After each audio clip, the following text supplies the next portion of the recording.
Geçen oğlumla söyleşkönde bugün geldi buna kadın gün oğlum. Bekbol geldi, oğlumla söyleştik, atası geldi, ona gel. Bunlar bir oğluma geçen söyleşkönde 200 bin so'm akça berip otam. Keç güzde qaytarib beresin. Жазда берем. Жазда? Ne? Жазda veresin, bu aldı oğlum. Atana vereyim, sana vereyim ben. Атама берем. Ha, buna gel. Hemen 200 bin so'm akça. Anda жазda qaytarib beresin. Bir yılda. Mayli, bak sizga da rahmat tilaymiz.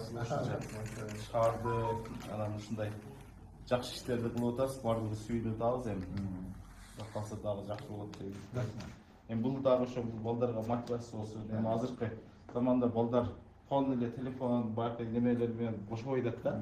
Ana shu bolalarga da shu qo'yni olib bergan sebebi dag'i shu telefondan ayrilib shu bilishga nalik bo'lsin deb olib berib, undan keyin semirtib sotib qo'yadi-da.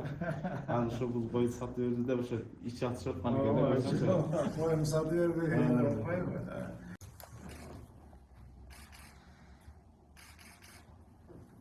Suyunuп атам эме эгер акчаны кимге берем десе атама берем деп коюм.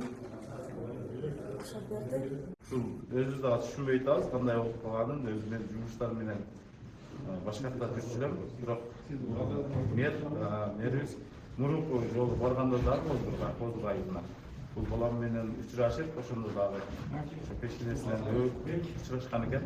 O'shani tushunmayman shu keyingi kelganda dag'i erta bilan uchrashib vasqini nima bo'lganiga 5 oy bir molga jetib akcha berdi. Şu mervis bir rastlık.